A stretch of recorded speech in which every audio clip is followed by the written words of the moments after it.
Happy New Year 2021 to all of you, our viewers, and thanks for your confidence in us. Welcome to the program. On today's edition of Press Hour, our focus shall be on the presidential decree of December 30, 2020, harmonizing the retirement age of civil servants in Cameroon. We are going to look at the ramifications of the Presidential Act. But before that, we shall revisit President Biya's end-of-year speech to the nation to talk about the highlights. Now we're going to give you our panel. Our panel is obviously a panel that will keep you spellbound in our debate. We have the Director of Career Management in the Ministry of Public Service, and he is Hervé Brice Dikume Batinde. Welcome to the program, sir. Thank you very much. Welcome. And Happy New Year to all the televiewers of this program. It is our honor to have you on this set. You are welcome. And we have Mr. Henshaw Orok Array. He is of the civil society. He is a household name on this set. Welcome to the program. Thanks, Mr. Kilian for inviting me. Happy New Year to all our viewers, and I'm happy I'm here to edify the public on these pertinent issues which many Cameroonians and those who are abroad are expecting to get some clarifications and to begin the year in a pomp with the New Year message of the head of state adding more years to civil servants in Cameroon. Thank you for coming, and next to you is Victor Cham, who is the publisher of Municipal Updates newspaper. Welcome.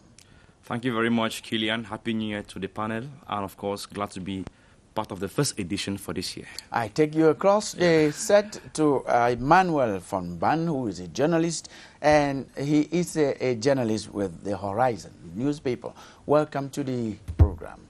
Thank you, Kilian. Happy New Year to all the fellow panelists who are here. Happy New Year to all the wonderful televiewers of CRTV, and to everybody, all the Cameroonians. I wish them a Happy New Year. It's our honor to have you on the set. And we usually begin the program with the press review. Most newspapers are on recess, and exceptionally, we are going to delve into the debate without having press review today. But we want to acknowledge the Post newspaper that had one issue published this week, and it was sent to us on Press Hour. Thank you very much again. We're going to go right deep into the debate of today, beginning with the president's speech to the nation, which many people have acknowledged that it was rich, and we're going to look at it today, beginning with Cham. Victor, some of the highlights. What did you note from the president's address to the nation? Thank you very much. Contrary to public opinion, this was one of the most outstanding speeches of the head of state. Why do I say so? Last year, 2019, President Paul Biya said, we are moving into building a new Cameroon. And to build a new Cameroon isn't a matter of a year. 1 year is too small, or was too small. And last year, he came back in that speech and said, we are continuing from where we stopped or ended. Meaning that the speech was realistic and void of promises, which therefore sends a strong message that the president is out to continue in building a new Cameroon. Mm-hmm. And that is why in all aspects, in all the projects he made mention of, like the program to reconstruct the Northwest, Southwest, and Far North regions, the program to bring local development to the people, to the various communities, and of course, the role diaspora is playing to destabilize the Northwest and the Southwest, yes, and other aspects. It tells you that the head of state is simply out to continue doing what he began last year, yes, and without promising that we are about to do something new. No, we continue from where we had stopped or ended, so that in due course, together, we can be a better Cameroon. Okay. And the message that political office is not gotten through the streets. Okay. It's the ballot box. That was also a very powerful message to those who think that they can take power through the streets or media organs or on social media or Facebook or WhatsApp, for example. So that was a very powerful message, and I think that a speech void of promises, I think, remains the best. Okay, we move from one end of the set to another, from one journalist to another. Emmanuel, what did you take home from that speech? Okay, Kilian, I must say I actually had to read the speech only after, because I was at Bacham and there was no electricity there. That already shows Bacham that, is in the West region. That is it. There was no electricity, so I was not fortunate to actually follow the president live. But that said, what I was able to carry on from what he shared was actually that I still believe that the president somehow needs to tie with reality, with what is happening, with reality. He has to tie with what the state is going through, and actually shift away from ambitions. When you look at it, Kilian, each and every human being... Before you continue, he talked about COVID, which is topical. Oh, yes. I was just going to talk about that. I was going to start maybe my analysis from that. The president, I acknowledge that he was able to make mention of the COVID, but there is something which I feel very, very bad that the president is not able to acknowledge, because we're talking of this health COVID and we're having another armed COVID, because the war in the English-speaking regions of the Cameroon, if we have to do analysis, we'll believe that it's killed more people than COVID ever attempted to kill. So the most dangerous of what we have sometimes in recent times is not even the COVID, but actually that war in the English-speaking regions of Cameroon. When we fear COVID, we fear because it can claim lives, it kills people, and except that we want to say that the lives of other people matter more than that of others. COVID attacks people indiscriminately, and the war in the English regions, in English-speaking regions, have been targeting the minorities. And if we should have the same concern that we have in COVID, to show the same concern to the war in the English-speaking. Are you sure? Are you sure you did not listen to that speech diagonally, because he actually said one of the most challenging things that we have in Cameroon, that is killing, as you see, Cameroonians, is the war in the northwest. Kilian, I'm not talking about what we are saying. I'm talking about what we are doing to stop that these killings don't happen. No, Kilian, yes. When it comes to what is minority, being said, I don't understand. Victor, can you excuse me? When we are looking at what is being said, a lot has been said, and it will still continue to be said. But when you look at the measures taken, like the active measures, little is done to actually make sure that this war is ended. Because when you look at the things that have been called for, like people have cried that there's a ceasefire, a unilateral ceasefire. This is something that power can do in a twinkle of an eye.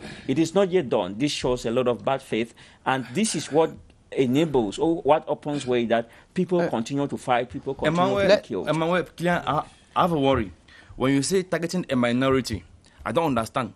Because I understand from my findings that in the northwest and southwest regions, Anglophones are killing Anglophones.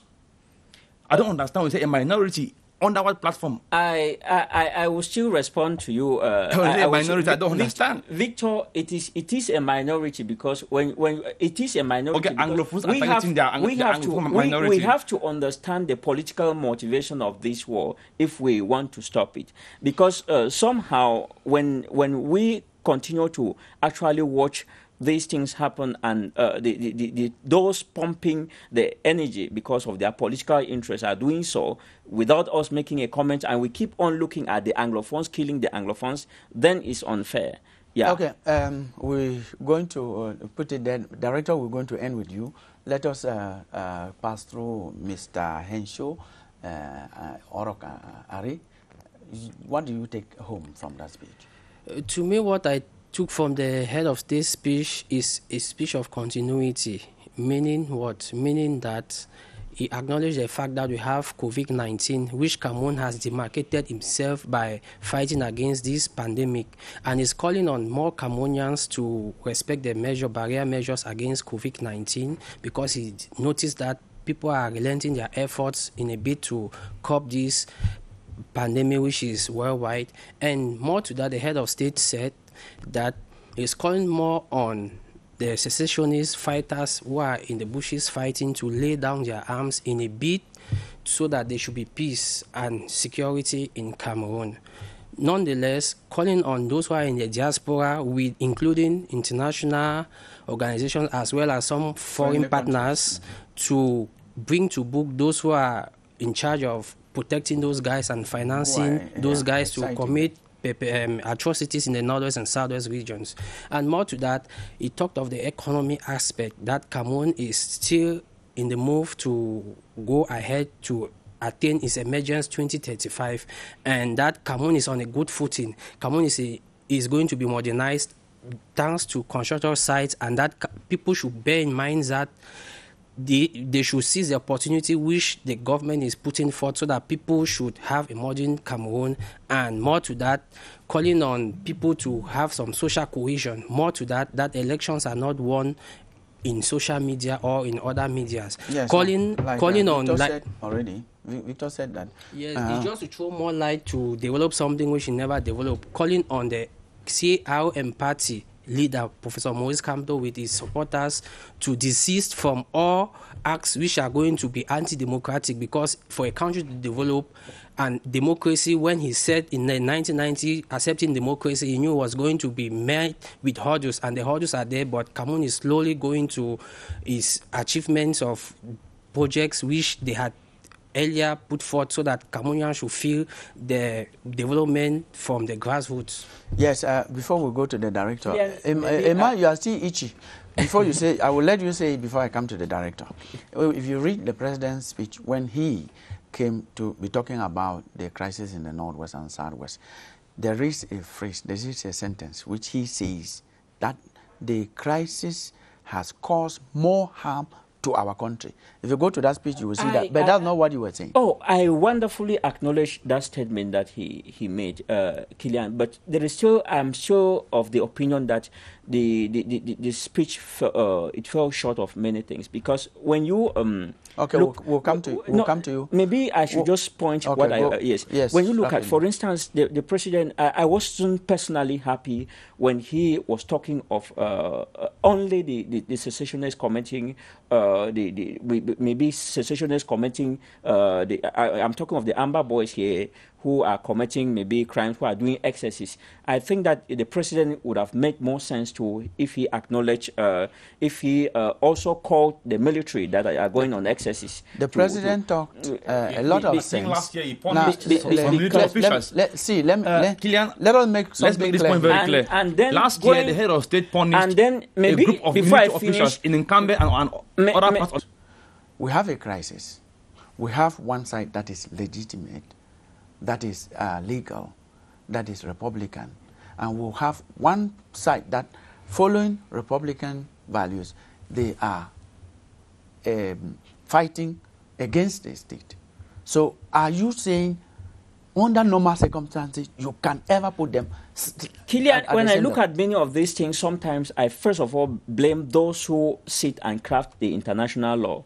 Those who say that because when you're talking about international law. I'm saying a question because the international law gives people the courage to fight. When in international law we have it that each and every person has a right to self-determination, it means that people can use that to fight.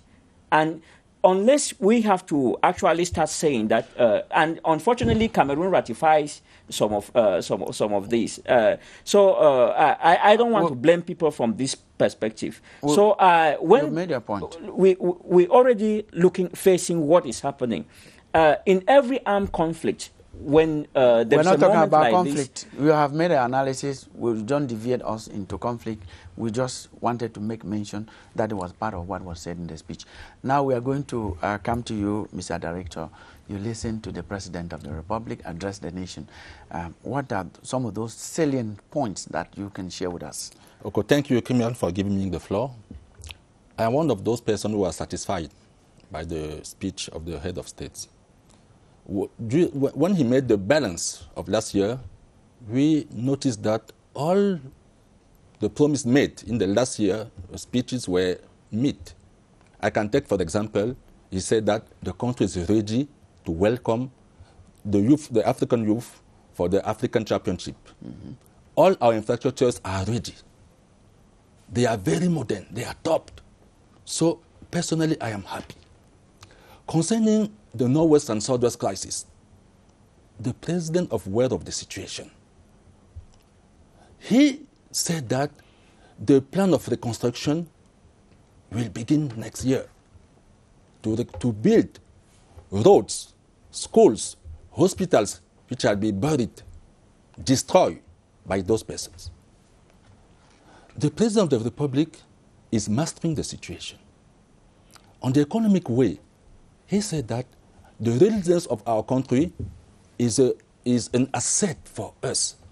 And we took measures to increase the competitiveness of our economy to be the head of our sub-region.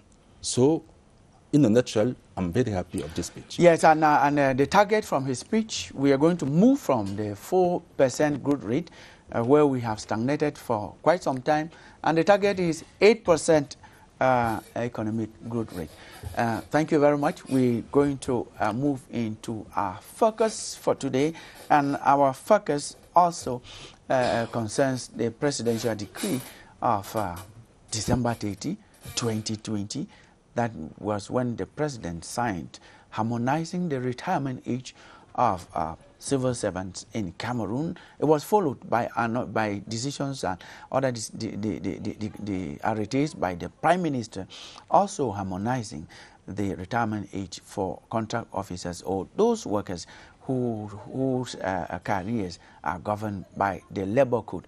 But our focus today is on the presidential text of December 30, harmonizing the retirement age of civil servants. And we have with us here the Director of Career Management in the Ministry of Public Service, Mr. Dikume Batinde Hervé Brice. Once again, we are honored you are here. The first thing we want you to tell us, explain to us, is the spirit of the presidential text. Thank you once more. In the context, I want to lay emphasis on the context of there were some public service, public agents who were entering into the public service through the same conditions. But at the exit, there was some disparity. This was the first problem to solve. The second problem was an economic problem. By increasing the years of working, we are reducing the deficit on the pension. So when the President of the Republic took the decision, we noticed that all the civil servants were very, very happy because there was some kind of iniquity in the management of the public service. This is what I can say firstly. Now, when you say reducing the deficit on the pension, what does that mean? Our pension system is one of distribution. That means that it is we who are working, who are contributing for those who are not working. To illustrate it, I will say that 10 civil servants of the same grade are contributing for one who is on retirement. So it is an advantage for the government to increase the year of working, because by increasing the years of working, there is increasing the way of contributing for the pension to reduce the deficit. We are going to come back to that when we talk about the advantages. Those who are concerned, as those who are supposed to go on retirement, as from the 1st of January 221 to the 31st of December of 225. Firstly, those who are concerned are those who were going on retirement as 50 and 54 years. In a nutshell, there are around 115 civil servants who are concerned. Mm-hmm. That's 115,000? Yes. Okay, who are concerned. Now, let's talk about the categories. Yes. The category A and B are now going on retirement at 60, and C and D at 55. Mm-hmm. Now, yes, go ahead. And for the contract workers, if you want to, because they are also public agents, from the 8 to the 12 category, they're going to retirement at 60, and from the 1 to the 7 category at 55. That's correct. Somebody who had to go on retirement on the 30th of December when it was signed, or on the 31st, the person doesn't benefit. That's what we're saying. He doesn't benefit. He's not concerned by this measure. Wow. Does that have any effect, negative, in terms of... you know, when a decision is taken, there are some who are benefiting from this decision and some who are not benefiting from the decision. Okay. The President of the Republic took the decision. To answer your question, I will say that since the year 212, the month after your retirement, you benefit from your pension allowances. So there will not be a problem for those who went on retirement before the effect of the presidential decree. Okay, now we are going to look at it from this angle.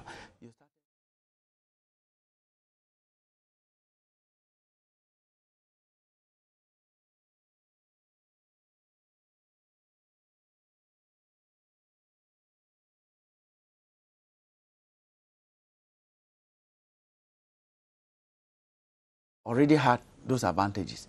Which are those courts? The courts who had already those advantages are the courts of national education and public health. Those who are governed by the general statutes of the public service. Okay. You have? National education corps and public health. What about magistrates? They are not ruling by the general statutes of public service.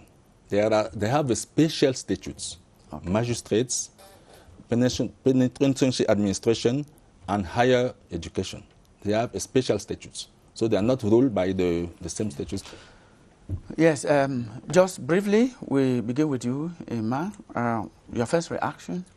Yes, Kilian, I think that this decision, I welcome it to some extent because, like it's known in some disciplines like medicine and some few others, people actually become very efficient, maybe at that age of 55, where they've acquired a lot of experience dealing with issues. But I don't want to imagine that this issue, when it's secular, it's actually against the interests of the young people that we still continuously say that they are the leaders of tomorrow.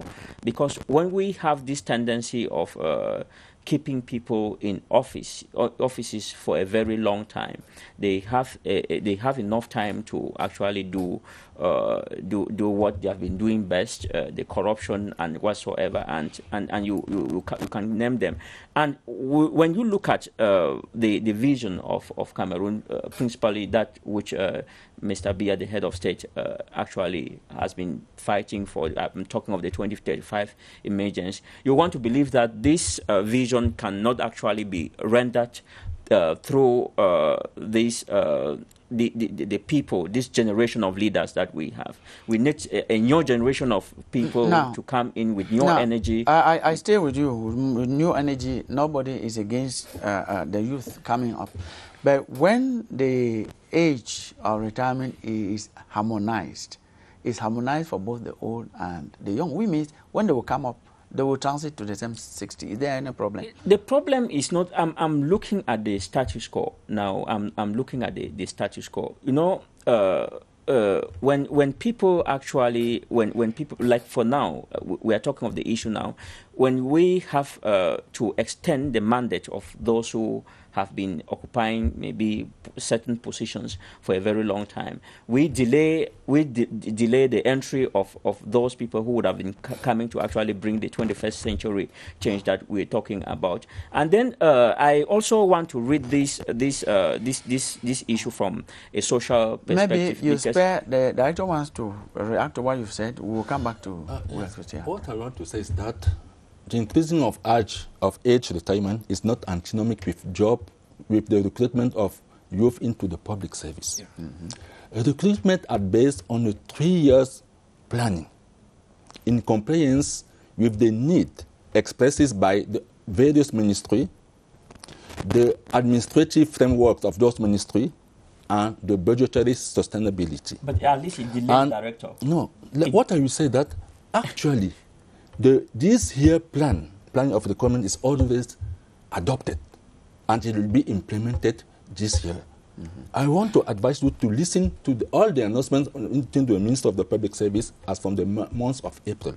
We'll see those competitive examinations which will be launched. Okay, so we'll come back to you, Ma. We have don't be worried. Henshaw, we have Victor, who have not spoken yet. Briefly, how you appreciate the harmonization of the retirement age, and probably also how you react to the first two speakers. To me, that information I received with mixed feelings. Why? Because, you know, people who have been working for 50 years, 55 years in many countries is at those ages that you produce more, you give best of yourself, and people have been calling that the government should increase working ages for public servants in Cameroon, and the head of state with Prime Minister John Gute have done that differently in various aspects. But I want to say that it's not good for the youth in Cameroon. They always say that youths are the future in Cameroon. Why? Because as 5 years have been added to public servants, 5 years would have also been added into public competitive examinations from 32 to 37, so as not to penalize the youths who are going to be writing competitive examinations, because those who are going to be working will be there for additional 5 years. But that has not come up. I'm calling on the government. I'm channeling that to the director of careers, who is here with us on set, to take that to his minister, to the prime minister, as well to the head of state, to do something for the youths. Youth should not be penalized by not being added more ages to write public competitive examinations. Your plea is gotten, Victor? Yeah, in UK and America, when someone approaches the age of 60 and above, the person is highly solicited, especially in journalism, in the medical profession, and in some other course. Yes, some other sensitive course. Now, in Cameroon, people think that staying in office or working as a civil servant for above 50 years is punishment. There's a difference between staying in office for too long and staying in the civil service. Two different things. Punishment, now, in the civil service, going on retirement at 55, on my personal opinion, I think it is not the best. And the decree which has come to empower those who were at age 55 and at age 50 as of 1st of January this year or 31st of December last year to continue working from this year, I think is a welcome initiative. One, it will motivate them to give in their best. Two, it will help to empower Cameroon's economic drive, because when the manpower is motivated, there is bound to be efficiency, there is bound to be the commitment to work. We are going to, and that is why, we are going to come to the advantages. The head of state has done something that people, for example, the 10-year plan, emergence plan that was launched last 2 months in Yaoundé by the Minister of Economy. Now, in the next 5 years, the current staff who were supposed to go on retirement last December will continue working, and that will add some energy to the plan, and that will add some level of mastery, of hope, Yeah, and I think the best thing in life is to be optimistic, because nobody is perfect. We can only strive towards bettering our situations and our conditions. Yes, we're going to come to, I didn't want to stop you to disrupt the flow of your ideas, but we have a column here for advantages. But before we get to that, we sample the opinions of some Cameroonians to react to the presidential text, and we have them from around the country. We're going to listen to them.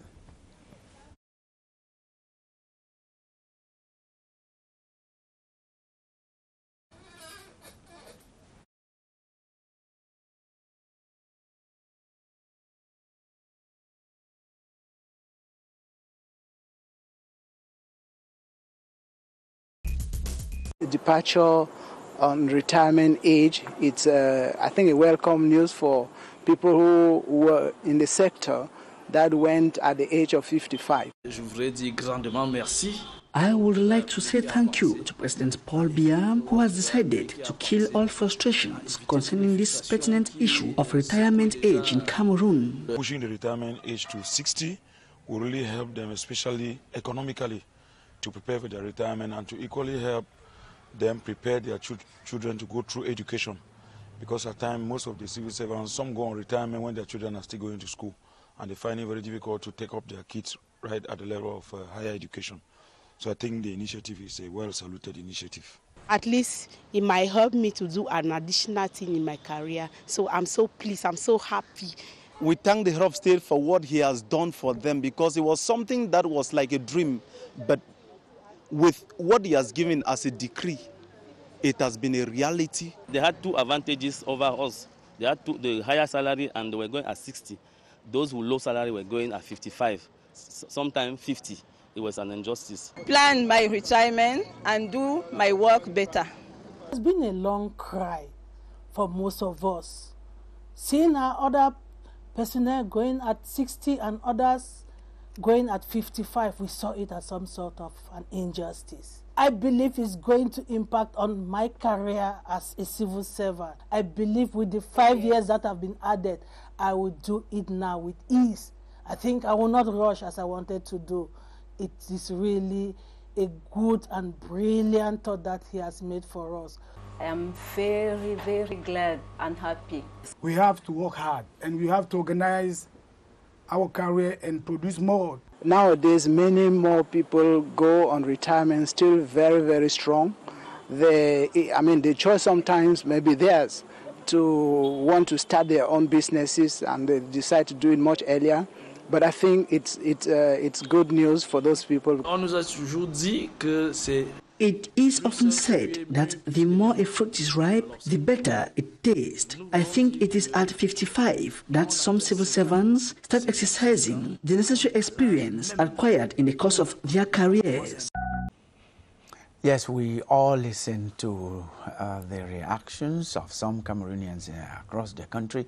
Those reactions were taken immediately. The decree was signed on December 30, 2020. We're now going to open a new chapter, Mr. Director of Career Management in the Ministry of Public Service, who is here, our guests on the program, the specialist. What are the advantages of this presidential text? Okay, thanks once more. All the advantages are, first, for example, on the social aspect, contract workers who were recruiting above 40 years, for example, were not given the opportunity, according to the regulations, to benefit from a pension at the end, because to benefit it, you have to contribute for 15 years. Okay. So they were not meeting these conditions. By increasing the years, they will meet the condition. Okay. On another aspect, there were a high tendency for asking of extension of activities. And this was not objectives. We will now reduce these tendencies because by increasing 5 years, it was not justified to add,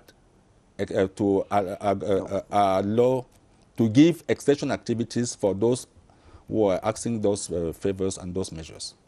So it was discriminatory? Yes, it was discriminated. By the yes, managers. Of course. On another aspect, the quest of performance, which is highly required into the public administration, will be met because the seniors who are not in activity will best manage the new commerce into the public administration, and there will be a kind of emulation to promote the value which are required into the public service. Thank you very much. Other advantages? Other advantages which I can deduce is that there's social justice now in the public service, meaning what? Some people used to go on retirement at 55, but now it has been harmonized. 55, whereas others were 60, now it has been harmonized. Though there's still a question because not all those who are in the public service are going on retirement at 60. You have teachers, magistrates who are going at 65. There's also this issue of brain drain, which many people... Let us comment on the magistrates and teachers, especially not all teachers higher go education. at higher education. Yes, like university lecturers. Yes, and you know, for you to be a university lecturer, you spend more time learning. So when you start activity, you start at an advanced age. For you to be associate professor, for example, full lecturer, or professor, full professor, you spend so much time studying. So I think that's justified that they go at 65. I don't think so, because what about magistrates? You are from Yaoundé one or your university degree. That's 3 years university degrees. You enter you spend just few years to come out. Then you are more than those who have gone higher education, who have master's degree as well as PhD. It's not normal. So they should do something to harmonize those things. Then we also had brain drain. Many Cameroonian civil servants were working here in Cameroon. They were not giving their all because they knew that they were preparing to go abroad.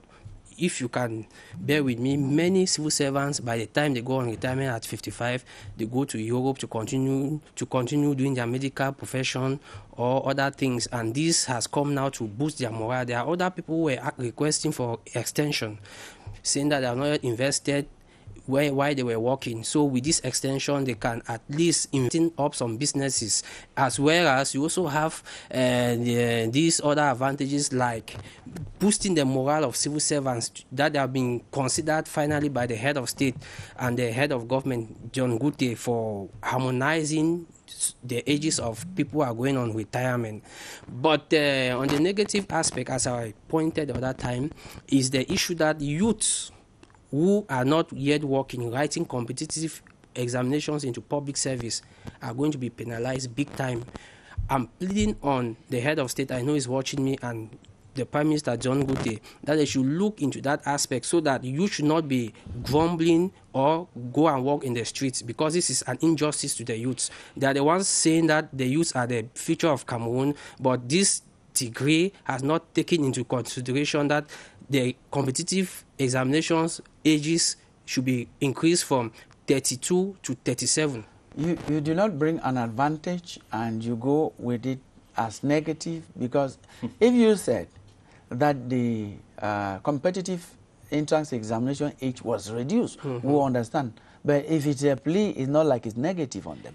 It's not, I'm saying it's a plea. I'm not saying it's negative. Okay. I'm saying that it's going to penalize. Penalization can be sometimes good. If you are being brought to the court or in the court of justice, sometimes if you are sentenced, it doesn't mean that they are going to hurt you. Sometimes it's to correct you. Okay, we got you. Victor, you already outlined some advantages. If you have one more or two, then we'll welcome you. I think there is a corps in Cameroon, the medical corps.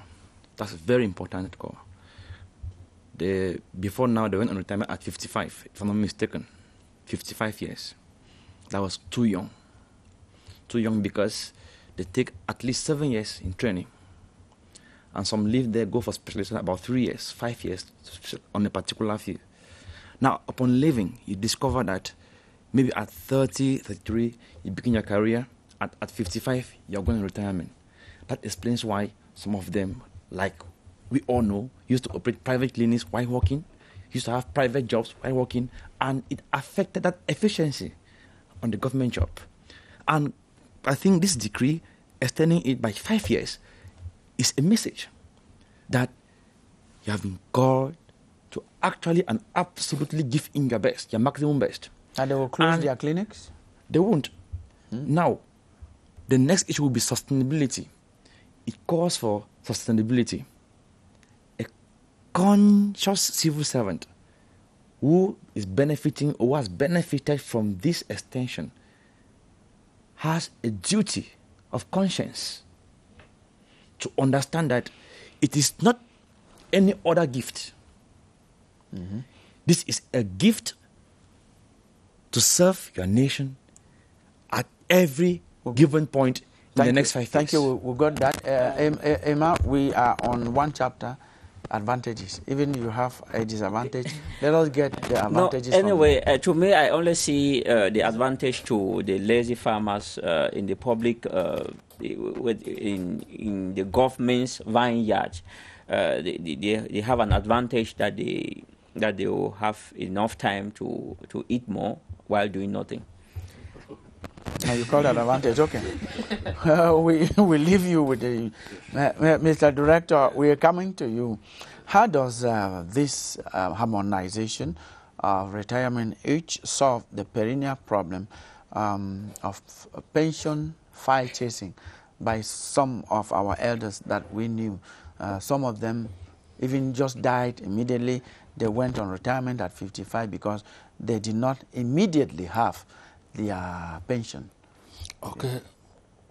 As I said, since the year 212, the months after you go on retirement, you have your pension. You have your pension. It is clear. It is obvious. Is that what happens? We still see them chasing? No. Let me add. But there is a problem. The management of human resources.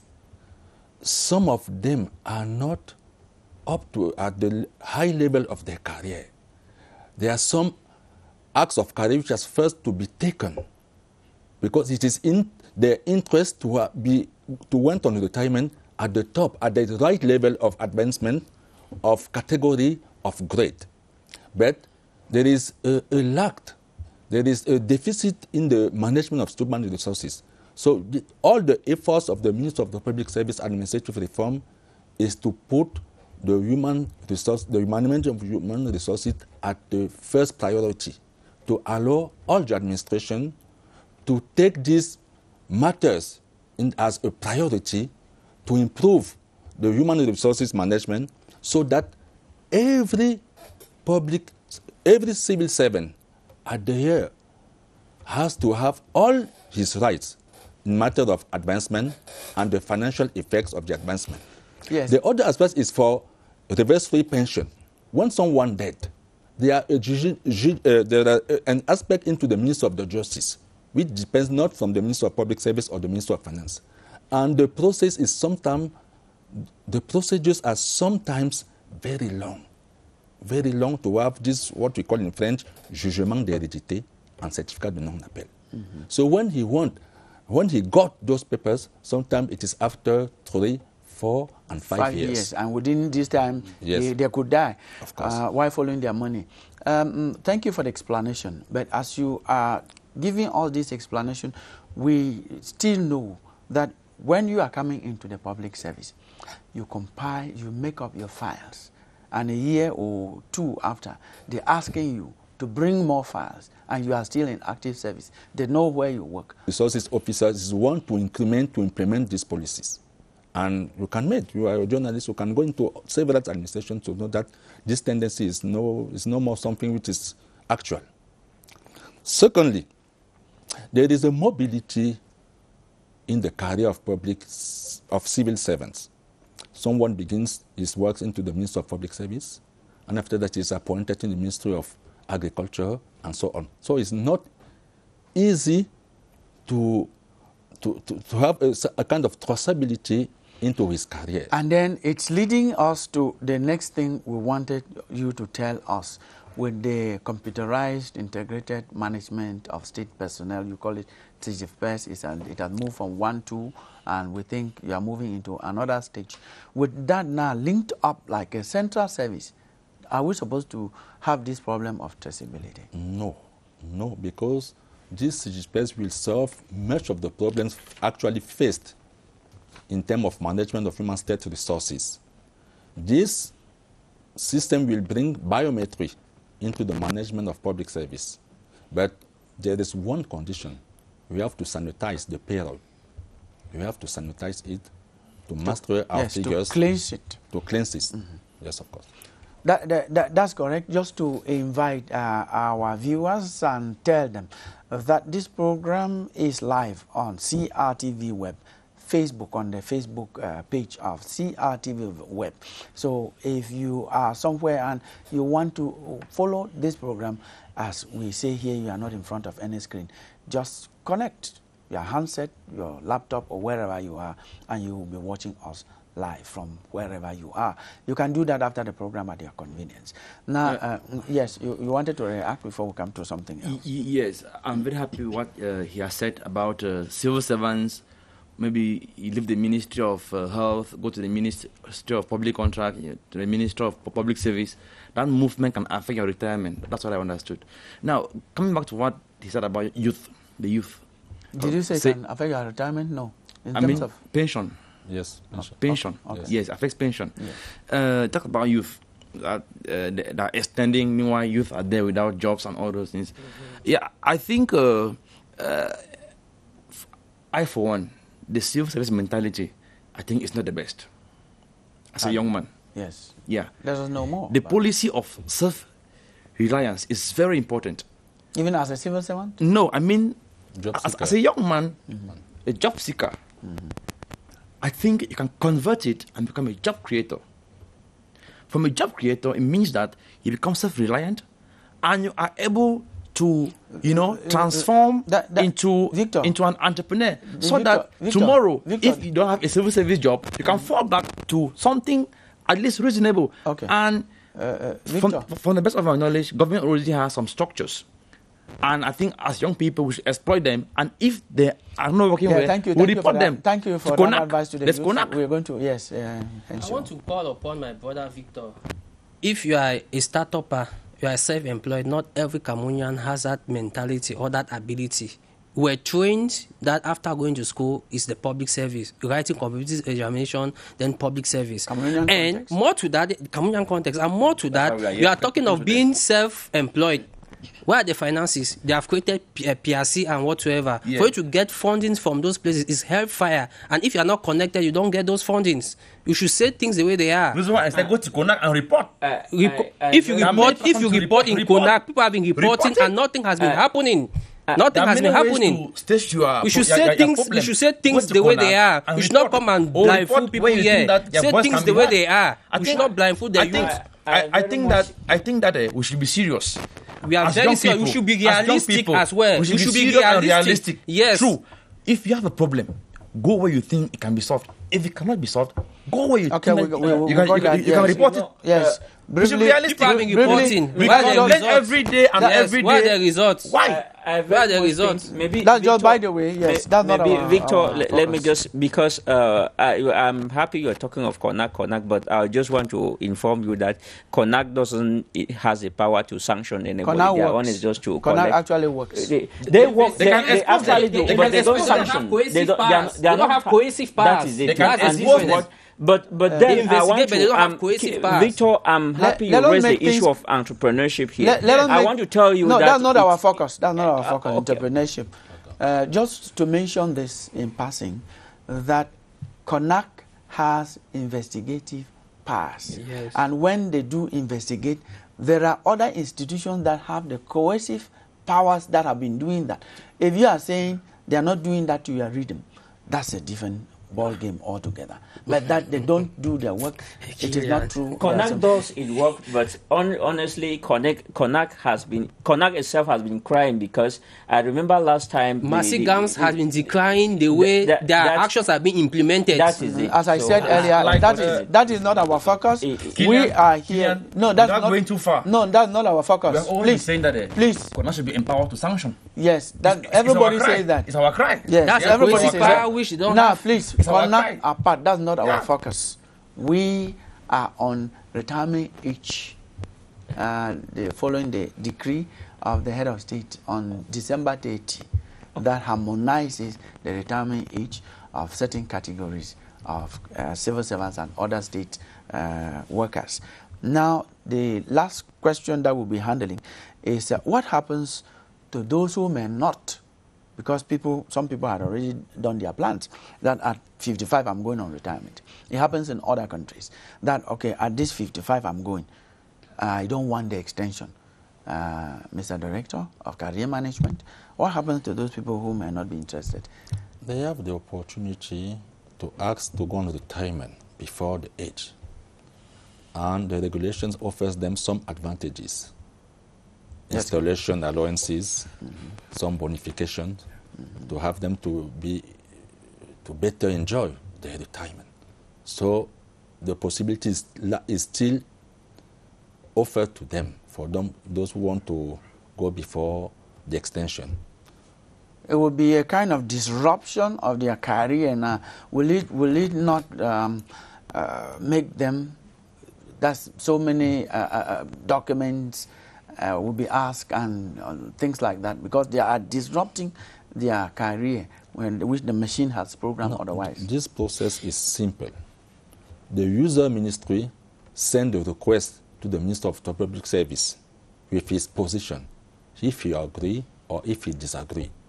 If he agree, the Minister of Public Service has to send back to authorize him, to authorize the civil servant to go on retirement. Okay. And after that, he has all his benefits in terms of allowances of installation, in terms of bonification of years, and at the end, all his rights will be calculated, and you will have them.